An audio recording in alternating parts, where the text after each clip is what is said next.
Welcome, everybody. My name is Colton from Zen2 Capital. Today I'm here with Brian Leaners, the CEO of Sonoran Desert Copper Corp. So, Brian, thanks for coming on.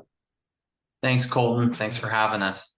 So, Brian, Sonoran is a copper company, and maybe you can go into a bit about your background in copper and why you're so hot on copper right now.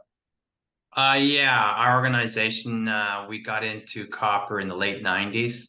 We're well positioned for the last copper boom, which was in the 2000s, if you remember. We had some success specifically in southern Arizona and in Mexico, which is historically a significant copper producing region with some of the larger copper mines in the world. We actually took a project from a few drill holes. It was a copper porphyry in Michoacan, from a few drill holes to a bankable feasibility study. So yeah, and so copper right now, obviously, it's in the it's in the news with EVs and that revolution. But why are you so hot on it right now? Well, I mean, if you believe in the energy transition, and it's pretty difficult not to these days based on what's going on, copper's everywhere. And I know everyone says that, but if you think about it, it actually is. I mean, this energy transition is all about electricity, and the number one way to move electricity is with copper, and that's not going to change.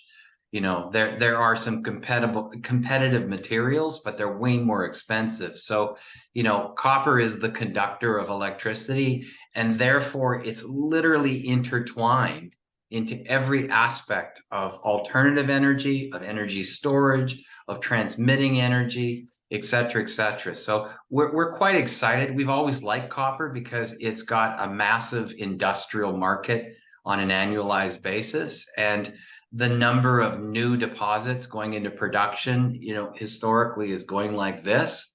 The old deposits are shrinking in their capability and running out of ore. So it's set up for a demand move and a supply crunch. So, that's when you want to be in a commodity, and that's when you get a bull market in a commodity.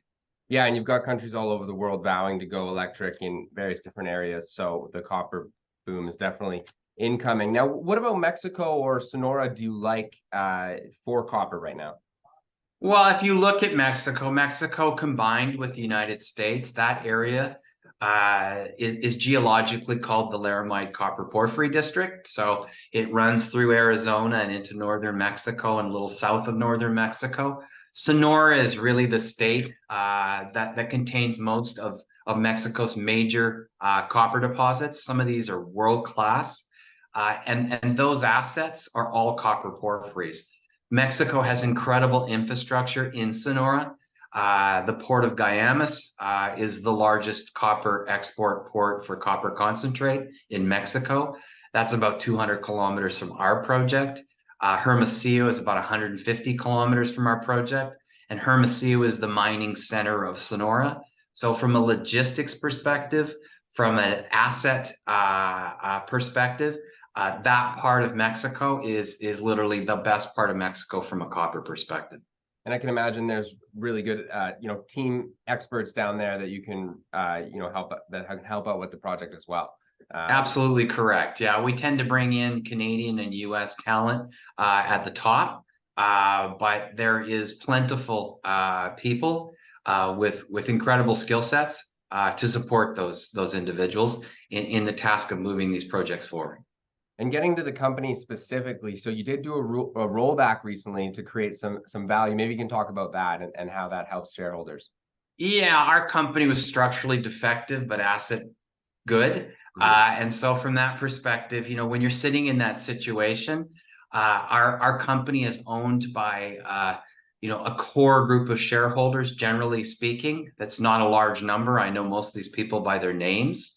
Obviously, we're distributed out to many other people that we don't know by name, but the considerable majority of the shares that are issued are sitting in a relatively small group of people. So what we decided to do, and those are buy and hold folks. So what we decided to do was roll back the stock so that we could remove that day-to-day flipping that occurs sort of sub 10 cents.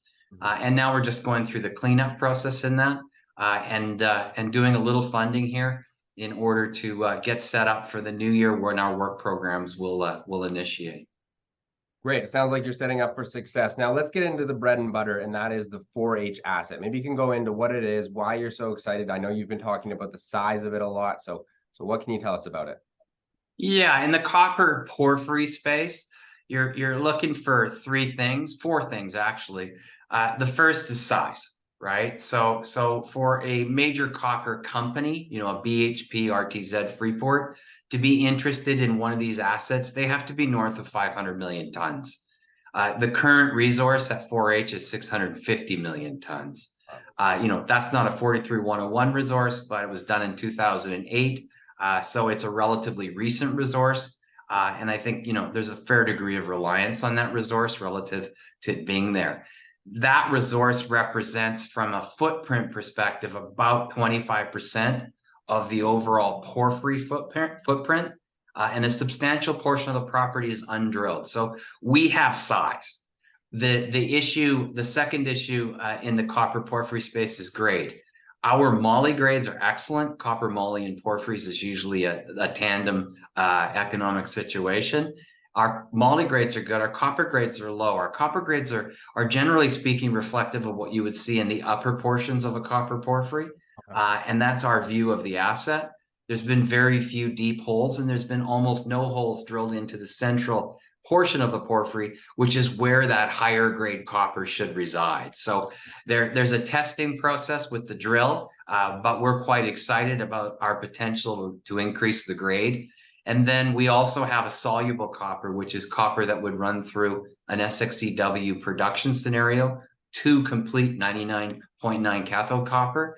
And that scenario at 4H is in parallel to the porphyry. So it is another situation at the asset which potentially represents a fairly quick path to production. People who understand these assets will understand that SX-EW copper production is low capex, low opex, and you can move through that permitting and approval process in a relatively short period of time, and Mexico's a good location for that. And then the fourth thing that people look for is logistics, right? Do you have energy close by? Do you have transportation close by? Do you have water close by? And again, as I stated before, Sonora has all of those things, and in our particular area, we have all of those things. So I think we hit on all four, but what we really need to do here is we need to demonstrate that we have the grade to attract a major, while at the same time moving the soluble copper towards production. That will leverage any major that's interested in our asset to move quicker, because they're not going to want that asset to go into production, because the production from that soluble copper has the potential to actually capex the development of the balance of the asset. And anybody in that situation knows that that's a zero balance sheet situation. And all the majors are looking for that type of asset.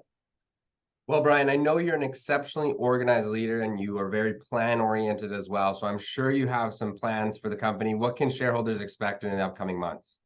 Well, once we've got through this regulatory process, which unfortunately took longer than we expected, but it's done now.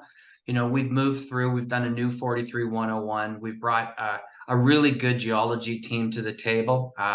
One of the guys is an in-the-field geologist, really good. And the other guy is a porphyry doctor, and he's really good as well. So there's a series of programs that we need to go through, but the initial focus here is going to be to drive that soluble resource. We want to get that soluble resource to the point where it starts to initiate interest in what we're doing, because it represents an economic situation of substance. And once people realize that, they'll realize that the entry point at 5 million at the current market cap was a pretty good opportunity relative to where we should be in 12 months with that focus over the next 12 months.